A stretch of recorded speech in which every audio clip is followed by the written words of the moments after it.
All right, let's get started with writing. So today you're going to plan and rehearse a small moment story of your life to write about. So if you remember, a small moment story is that narrative. It's that story all about you, something that is important to you in your life. So what are you going to need today? You definitely need a pencil and paper because you're going to be writing. And at the end today, you're going to want to think about someone or something that you can talk to. And we'll get back to that at the end, but these pictures over here are possibly some of the things that you could talk to if you don't have a person to talk to today. Okay, so today I want to teach you that small moment writers don't just start off by writing the best story of their lives. First, they have to think about a certain small moment that matters to them. This might be a person or even a place that matters to you. Then they make a mental movie, telling the story in small details, bit by bit. And finally, they start rehearsing their writing by storytelling it to someone else. So the first thing we need to do today is generate some ideas for what I want to write about.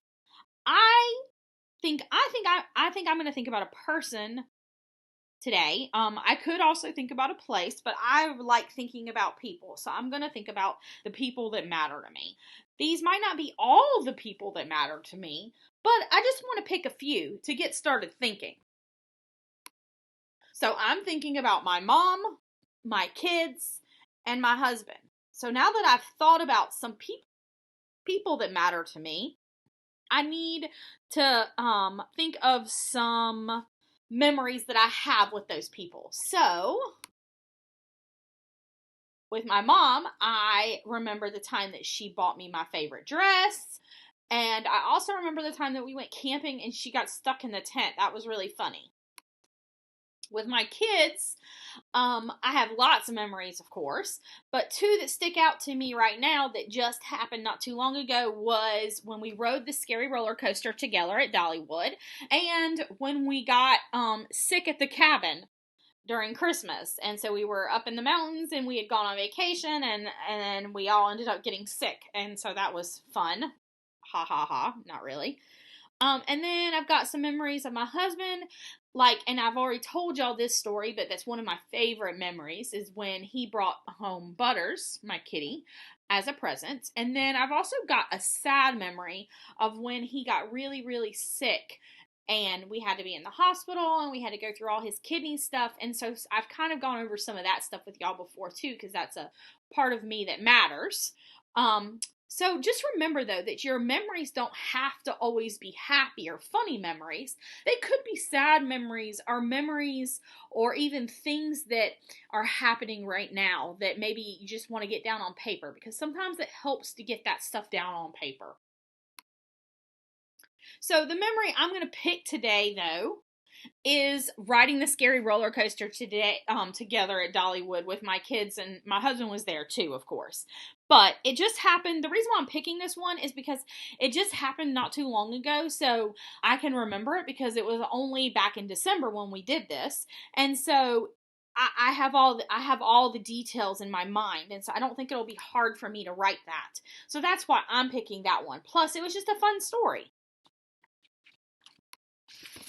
So, now I know what I want to write about.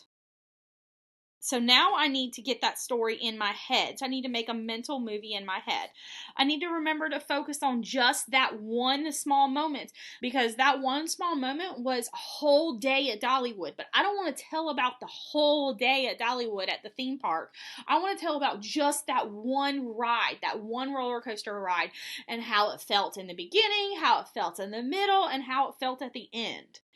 So I'm going to try retelling this in small details, this one moment, by closing my eyes.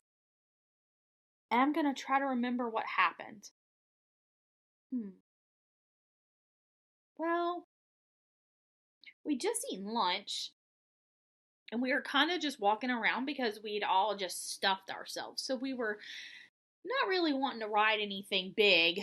And so we were just kind of walking around and looking at things and looking at all the stores and the shops. And then we saw this like entrance to this thing, and my husband was like, "Oh, let's go on it." And we weren't even really sure if it was a ride or not. It was kind of hidden away. And we didn't know what it was, but we didn't see a line. So we just started going up the little path where you can get on the ride. And it ended up being like a tunnel, almost like a wooden bridge tunnel, it felt like. And so we got up to the path and then we realized it was a ride. And oh yeah, I forgot about the signs. So then we started seeing these signs, and the signs were kind of scary because they were like, don't have any loose clothing, don't keep all hands and feet in the ride, and like all this stuff. And so my daughter was kind of looking at me like I was crazy because she doesn't really like scary rides. And so she was not like wanting to go on it at this point, and I wasn't even sure what we were riding. I was still kind of confused, and then we got to the ride, and then we ended up getting on it, and sure enough, it was a roller coaster. And my daughter did not want to be on it, and so she was not happy with us. And my other two kids were kind of nervous too, and I was nervous, and I think even my husband was a little nervous because we weren't sure really what we were riding. And then we go, and it buckles us all in, and it holds us down tight, and it starts climbing up this hill, and then we go down it, and then it was like banging us all around. It was going so fast, and like you really couldn't even see it was going so fast, and I felt like I couldn't even breathe because it was going so fast, and my head was just going back and forth on the bars, and then all of a sudden we just stopped, and it was the end of the ride. And my daughter was ticked off with me. She was not happy because we had made her ride this scary roller coaster ride. And I even realized at that point my hair was like all over my face, and I had had it up in a bun like I usually do at school in a hair bow, and the force of the ride had actually made my hair bow fly out of my hair somewhere, and so it was gone, and so I didn't have a hair bow anymore.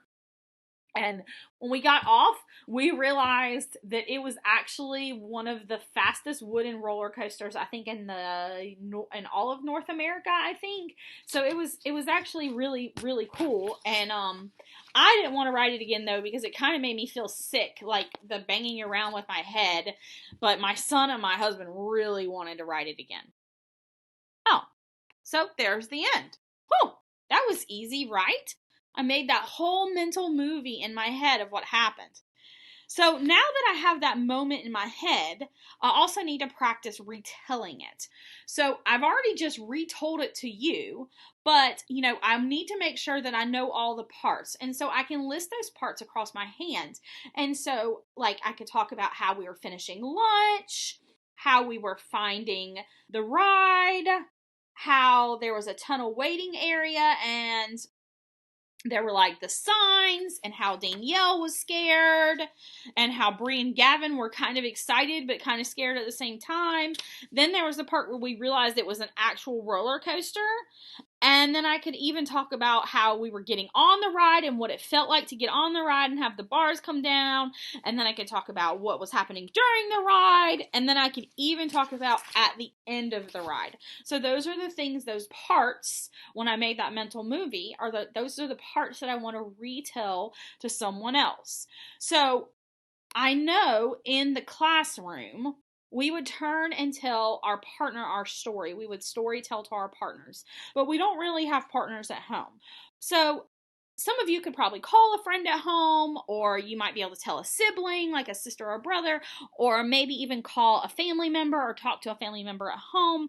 But if you don't have anyone to tell, you could always get one of your pets or a stuffed animal, or just like a little, like maybe you have a doll or an army man or some kind of figurine. Any of those things would do great, and they're great listeners because they don't interrupt.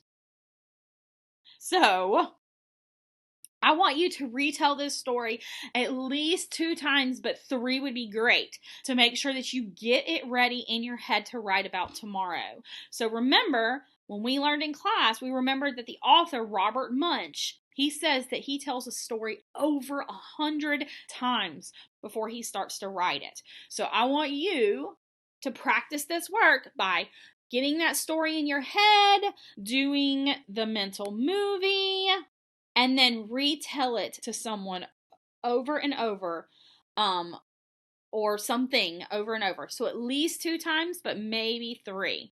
All right, go off and get started. And don't forget to brainstorm to by thinking of either people or places that matter, and maybe some small moments that go along with those things like I did. All right, guys, off to write.